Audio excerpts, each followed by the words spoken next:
Just as I convinced myself to become the kept lover of a wealthy middle-aged businessman, shimmering lines of text suddenly appeared in front of my eyes. This cannon fodder side character is unbelievably dumb. His roommates have been using his selfies to catfish hot billionaire CEOs. Meanwhile, he's about to throw himself at some creepy old man. The worst part? He catches an incurable illness from the guy, has a mental breakdown, and dies after jumping off a rooftop. What a tragic waste. You have to admit, though, the male lead is a genius.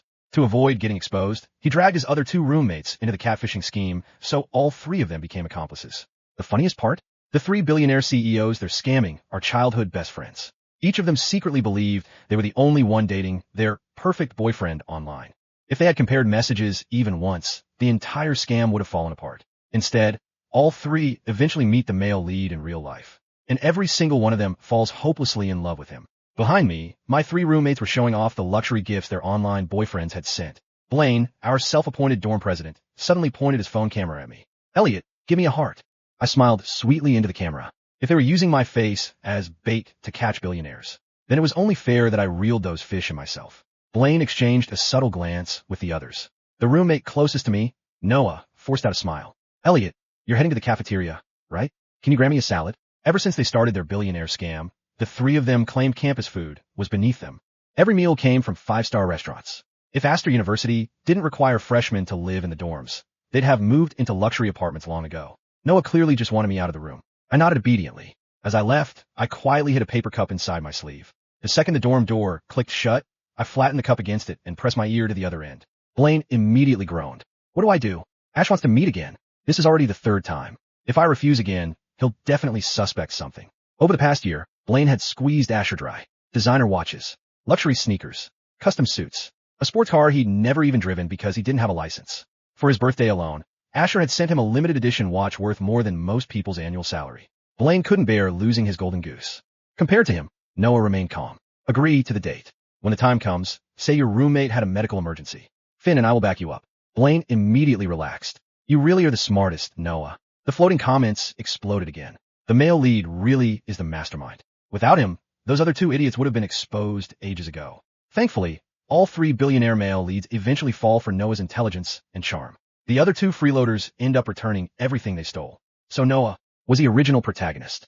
As for the disgusting old businessman I was planning to sell myself to, Noah had introduced him to me personally. Apparently, I was destined to die just so the protagonist could get their happy ending. Not anymore. The floating text conveniently revealed where Blaine and Asher's date was supposed to happen. A luxury hotel. Coincidentally, it was the exact hotel where I'd accepted a part-time job 2 days earlier. Originally, I'd rejected the offer because I thought becoming someone's kept lover would solve my financial problems. Thankfully, when I called the manager back, he welcomed me immediately. I knew exactly why. Because of my face. Ever since high school, I had known I was attractive. Confessions filled my locker every Valentine's Day. But my mother always taught me one thing. You can use your appearance to make a good first impression, but never use it to deceive people. So I buried myself in work instead. Ironically, I never used my looks to cheat anyone. Yet someone else had happily borrowed my face to do exactly that. The hotel assigned me to greet VIP guests at the entrance. According to the comments, Asher had already waited inside his private dining suite for 3 hours. 5 minutes ago, he'd received another cancellation text. Right then, a tall man descended the marble staircase. Without hesitation, I shifted my tray. Crash. Champagne spilled across his expensive suit. His already foul mood darkened further. Before he could speak, I looked up. The instant our eyes met, he froze. His pupils shook violently. He grabbed my wrist. His voice cracked. "Baby, it's me, Ash." I blinked in confusion. "Sir, I think you've mistaken me for someone else." His expression slowly collapsed. Confusion. Disbelief. Then fury. Just then, my phone rang. I listened quietly before tears streamed down my face. Without explaining anything, I rushed outside. Asher instinctively chased after me. He reached out, wanted to wipe away my tears. Instead, I grabbed his hand. "Sir, do you have a car? Could you please take me to City General Hospital?" During the drive, I cried quietly. After several minutes, Asher finally spoke. "Did something happen? Maybe I can help." I hesitated before whispering, Could you lend me some money? I'll definitely repay you. I can even write you an IOU. My mother has acute leukemia. If we don't pay today's hospital bill, they're discharging her." His grip on the steering wheel tightened. Thanks to the floating comments, I already knew something. Everything Blaine had told Asher online was stolen from my real life. A deceased father, a critically ill mother, a hardworking college student carrying impossible burdens alone. Same face, same tragic background. The only difference, I was the real person. If Asher still couldn't connect the dots, he truly deserved to be scammed. After a long silence, he finally asked, "You've really never heard the name Ash before?"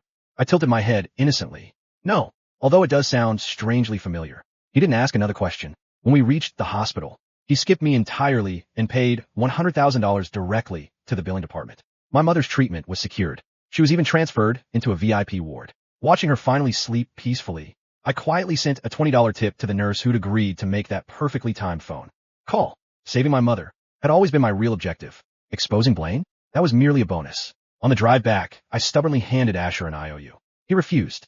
I insisted. Eventually, he sighed and accepted it. The way he looked at me had completely changed. Whenever Blaine accepted gifts, he acted entitled. Sometimes he outright demanded more. Compared to my reluctant pride, the difference couldn't have been more obvious. At the hotel entrance, I thanked Asher and prepared to leave. He suddenly held up his phone. The screen displayed one of my selfies. "When was this taken?" I stared blankly. "Why do you have a picture of me?" "My online boyfriend sent it." I widened my eyes in horror. "Online boyfriend?" I covered my mouth. You know something, don't you?" After pretending to struggle with my conscience, I finally confessed everything. "My roommates. They've been using my pictures. They're all pretending to be me online. That photo. Noah secretly took it yesterday. In reality, Blaine loved secretly photographing me. Finn stole old pictures from my social media. Noah, however, was the true mastermind. He used AI face swaps and deepfake technology to create flawless videos and live calls. So I carefully shifted every ounce of suspicion onto him. The floating comments immediately exploded. "Shameless villain. He's framing the protagonist. Wait until the male leads destroy him." Watching Asher's expression turn terrifyingly cold, I smiled to myself. The comments claimed Asher would eventually fall in love with Noah. I intended to cut that thread of fate before it could ever begin. Asher moved faster than anyone expected. He dumped Blaine immediately. He demanded every gift and every cent he'd ever spent be returned. Otherwise, he would sue. Unfortunately for Blaine, the money was already gone. Back at the dorm, he completely lost it. He grabbed Noah and Finn by the collars. "You two better help me. If I go down, I'm dragging both of you with me." The dorm exploded into chaos. "You can't do this," Finn shouted, trying to pry Blaine's hands off his shirt. "The money's already spent. What do you expect us to do?" Blaine's eyes were bloodshot. "You were happy enough spending it. Every meal, every trip, every designer brand. I paid for all of you with Ash's money." Noah remained seated on his bed, unusually calm. He slowly closed his laptop. Panicking won't solve anything. Blaine spun toward him. "You came up with this scam, and you used Elliot's face. If anyone should fix this, it's you." Noah didn't even flinch. "I'll handle Asher." "You?" Blaine laughed hysterically. "He already knows we're lying. He won't even answer my calls." Noah's lips curved into a faint smile. "That's because you handled it poorly. The problem isn't the lie. It's that the lie wasn't convincing enough." The floating comments immediately erupted. As expected of our protagonist, Noah always has a solution. The male leads could never stay angry with him. Just wait until he explains everything. I glanced at the comments and nearly laughed. They still believed fate couldn't be changed. Unfortunately, reality wasn't following their script anymore. The next morning, I arrived at the hotel for another shift. Before I even changed into my uniform, the manager hurried over. "Elliot, VIP Suite 12 specifically requested you." I blinked. "Requested me?" The manager lowered his voice. "The guest rented the presidential suite for an entire month. He said he'll double our payment as long as you're assigned exclusively to him." I already knew who it was. Asher. The comments floated by. "The first male lead has officially fallen. The butterfly effect has begun. Noah, hurry. Your man is being stolen." I ignored them and walked upstairs. Asher was standing by the floor-to-ceiling windows. He turned the moment I entered. "You came." I smiled professionally. "Good afternoon, Mr. Carter." His brows knitted together. "You don't have to call me that. Just call me Ash." I shook my head politely. "We're not close enough for first names." A trace of disappointment flashed across his face. He gestured toward the dining table. "I ordered lunch. I remembered you hadn't eaten yesterday." My smile stiffened. "I appreciate the thought, but employees aren't allowed to dine with guests." "Then eat after your shift." He pushed several beautifully packaged containers toward me. "They're for your mother. Hospital food isn't very good." I stared at the bags. Everything inside was light, nutritious, and suitable for leukemia patients. He'd clearly consulted a doctor. I looked back at him. "Mr. Carter, you don't owe me this." His gaze softened. "I know. I just want to." The floating comments practically caught fire. "He's completely smitten already." "Noah, hurry up. Why aren't the plot points correcting themselves?" Asher suddenly asked quietly. "Elliot, can I ask you something honestly?" "Of course. If..." He hesitated. "If someone used your identity to deceive me, would you hate me for believing them?" I lowered my eyes. "I wouldn't." His breathing hitched. "I'd only think. That person must have been very lonely. I hope they eventually realize real feelings can't be stolen." Silence filled the room. Asher slowly clenched his fists. At that moment, his phone rang. The caller ID read, "Noah." He looked at the screen for several seconds before answering. Noah's calm voice came through the speaker.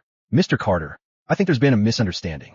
I'd like to explain everything. Asher's expression turned icy.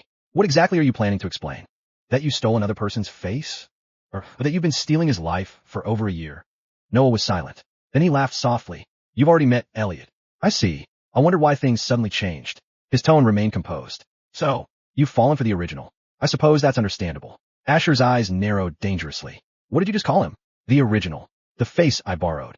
But Mr. Carter, Noah's voice became almost amused. You fell in love with that face long before you knew anything about the person behind it. So are you really in love with Elliot? Or are you simply correcting a mistake? The room fell deathly quiet. Even the floating comments stopped scrolling. Noah had landed a direct hit. Even Asher couldn't answer immediately. Asher's grip around his phone tightened. A long silence followed. Then he spoke in a calm, almost frightening voice. You're wrong. Noah chuckled softly. Am I? You chased after Elliot because he has the face from those pictures. You would have walked past anyone else.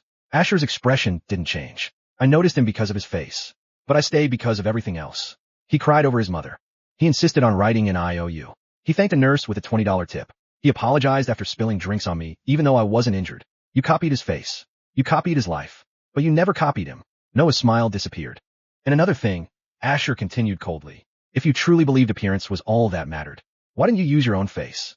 The line went completely silent. Asher ended the call without waiting for an answer. He looked toward me. I'm sorry. You didn't deserve any of this. I smiled faintly. It wasn't your fault. I should get back to work. Before I could leave, he stopped me. Elliot, if they try to bother you again, call me. I nodded politely. I'll remember. That evening, the dorm door slammed open. Blaine stormed inside with a cardboard box. He dumped its contents across the floor. Designer belts, luxury watches, branded shoes, even the diamond bracelet Asher had once given him. They froze my bank account. They've already started collecting evidence. Finn's face turned pale. What? My payment apps are frozen too. Noah frowned. They're moving faster than expected. Blaine rounded on him. This is your fault. You said you could handle Asher. You said he wouldn't abandon us. Noah remained composed. He isn't the problem. Elliot is. Both roommates turned to stare at him. Noah slowly stood. I underestimated him. He isn't acting out of revenge. He's making every decision for a reason.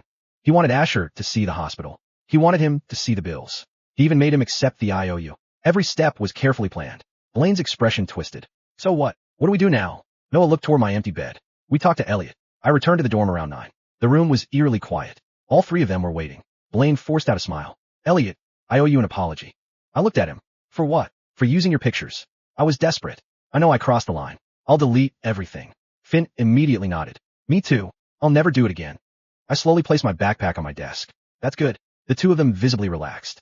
Then I continued. You can apologize to the police too. Their smiles froze. Blaine's face drained of color. Police. I looked at him innocently. You impersonated someone else. You accepted expensive gifts under a false identity. You used my photos without permission. I don't think saying sorry makes those things disappear. Finn nearly collapsed onto his chair. Noah finally spoke. What do you want?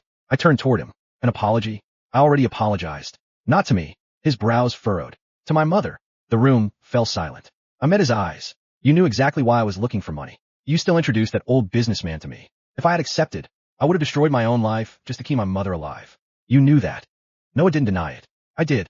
And you still did it. Another long silence. Then Noah lowered his head. I'm sorry. I watched him quietly. There wasn't a hint of guilt in his voice. Only calculation. The floating comments began racing again. The protagonist apologized. Why isn't the plot fixing itself?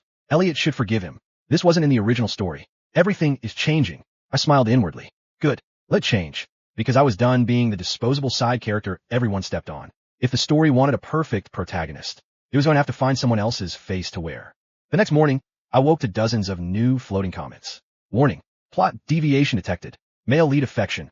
Asher Elliot plus 72%. Emergency correction in progress. The remaining 2 male leads are about to arrive at Astor University. I raised an eyebrow. So there were still 2 more. Perfect. That saved me the trouble of tracking them down myself. The campus was unusually lively. A luxury convoy rolled through the front gates, drawing screams from every direction. Students crowded the sidewalks with their phones raised. They're here. The Hawthorne Group president and the young CEO of Sterling Technologies. I heard they're both alumni. The floating comments scrolled frantically. Male lead 2, Julian Hayes. Male lead 3, Rowan Sterling. They're both here to surprise their online boyfriend. Noah still has a chance. I almost laughed. Noah? Neither of them was coming to see Noah. They were coming to see me. Or rather, the version of me they thought they knew. Inside the dorm, panic erupted. Blaine nearly dropped his phone.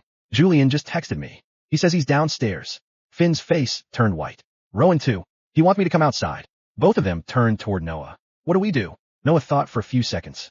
Don't go. We'll use the same excuse.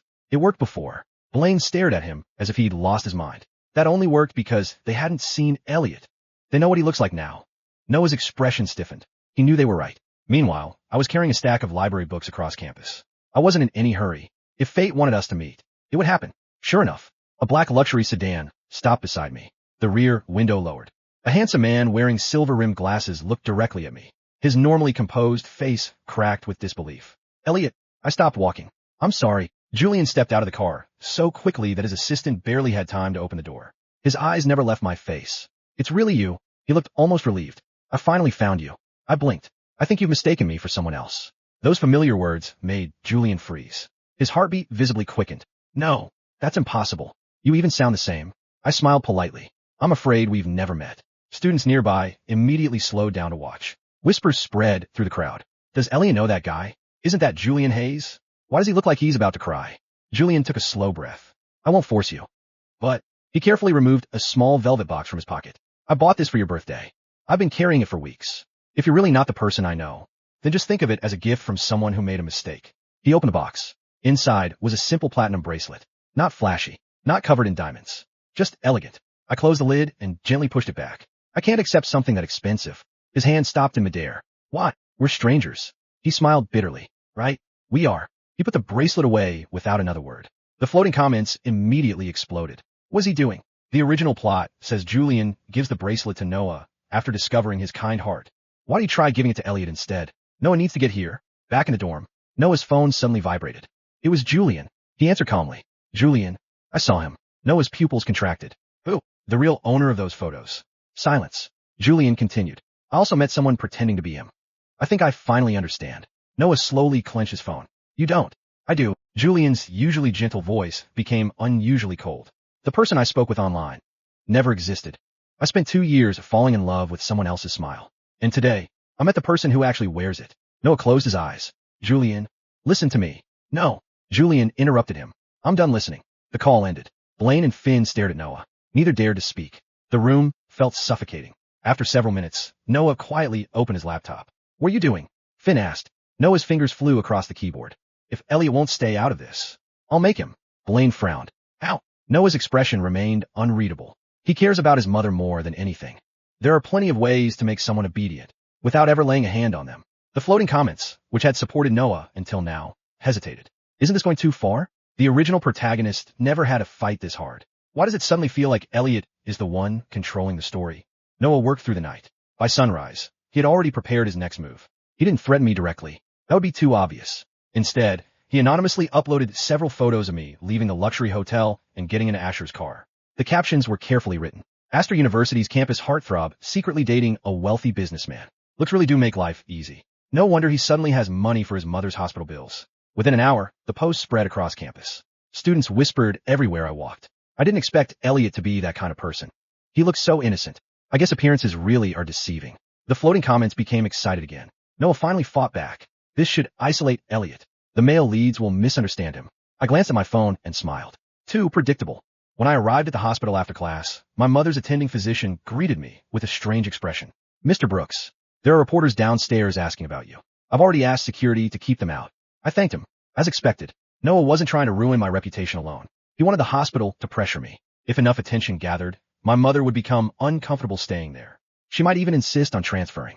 Unfortunately for him, he had overlooked one detail. The VIP floor required authorization to enter. No reporter could get anywhere near my mother. As I stepped back into the hallway, someone was already waiting. Julian. He stood with a paper bag in one hand. I brought dinner. He noticed the reporters downstairs and frowned. I had them escorted off the property. I accepted the bag with a smile. Thank you. He hesitated. Do you want me to deal with whoever started those rumors? I appreciate it, but I'd rather handle it myself. Julian looked at me for a long moment before nodding. I'll respect your decision, but if you ever change your mind, my number hasn't changed. After he left, I couldn't help laughing quietly. He still believed I was his online boyfriend. He simply thought I'd lost my memory or had some reason for denying it.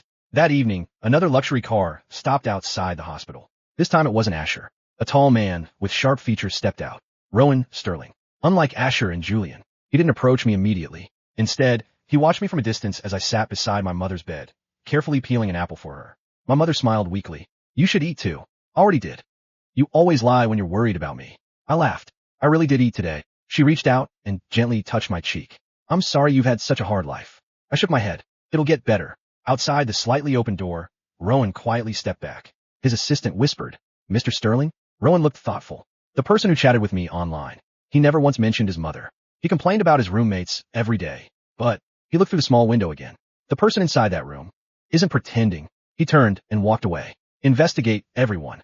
I want every piece of information, especially Noah. The investigation didn't even take 24 hours. By noon the next day, thick folders landed on the desks of Asher, Julian, and Rowan. Every bank transfer, every luxury gift, every fake account, every stolen photograph, every manipulated video, everything pointed toward the same person, Noah. The three men sat in silence as they read. Finally, Rowan closed his file. So, we were all dating each other's imaginary boyfriend. Julian rubbed his forehead. I feel ridiculous. Asher's expression remained ice cold. I don't. The other two looked at him. I feel angry. He stole Elliot's face. He stole Elliot's life. And he nearly pushed Elliot into selling himself just to keep his mother alive. The room became silent. Rowan slowly looked up. Selling himself? Asher nodded. He was introduced to an older businessman. If he hadn't changed his mind, the temperature in the room seemed to drop several degrees. Rowan quietly stood. Where is Noah? Asher looked at him. What are you planning? Rowan buttoned his suit jacket. I'm planning to ask him why he thought ruining someone else's life was an acceptable price for his own happiness. Across campus, Noah was walking out of the business building when 3 black luxury cars pulled up one after another. Students immediately stopped to watch. The rear doors opened simultaneously. Asher stepped out. Julian followed. Rowan adjusted his cuffs before looking directly at Noah. None of them smiled. Noah's calm expression finally wavered. He realized this wasn't a coincidence. The 3 men had compared notes. Everything.